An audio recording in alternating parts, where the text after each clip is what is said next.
On October 28, 1895, Fathers Alexandre Aimard and Émile Bonhomme landed in Grand Bassam, sent by Father Augustin Planck, Superior General of the Society of African Missions, for a teaching mission.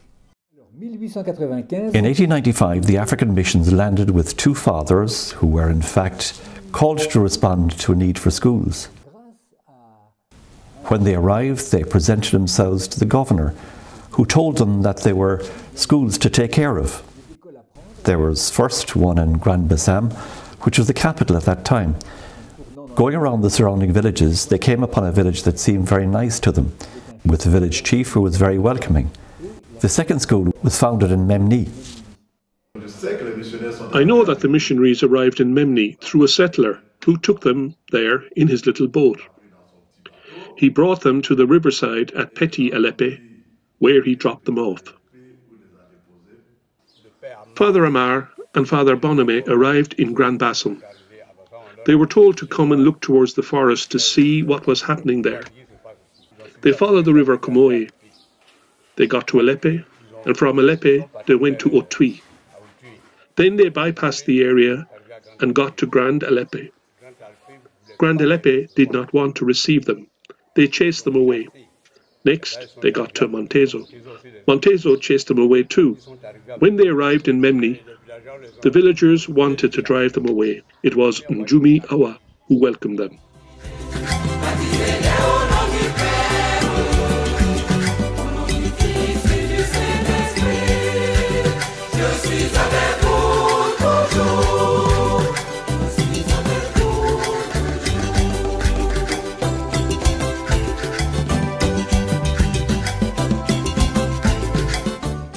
Very quickly, the small team of missionaries saw its numbers increase, with the successive arrivals of Fathers Matthew Ray, Jean-Marie Bedel, Pierre Méraud, and so many others.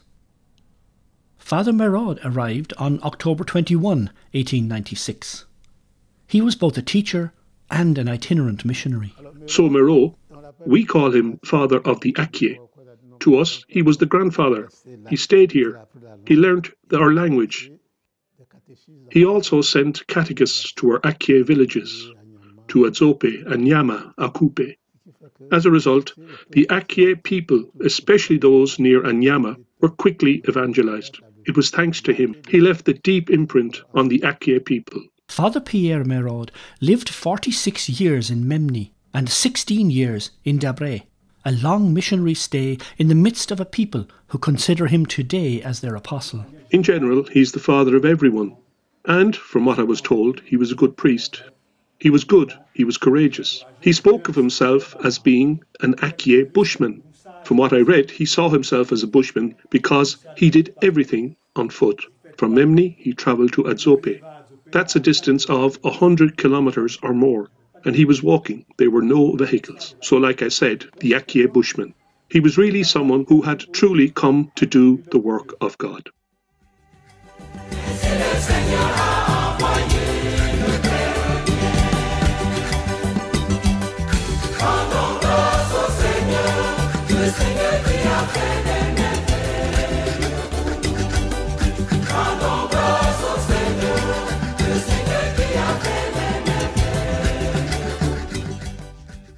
In a short time, the first nucleus of evangelism was formed along the coast around the schools.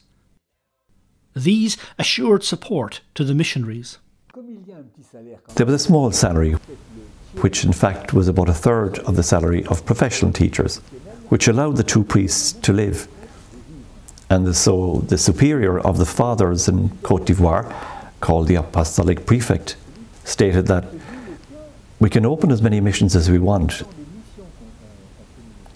since there was no question of money involved, because I'm not obliged to feed them since they earn enough money. This is how the Côte d'Ivoire opened 7 schools in 3 years. In the first 3 years, 1895 to 1898, there were 7 schools that were opened. No other territory where African missionaries work has been the scene of such rapid opening of missions.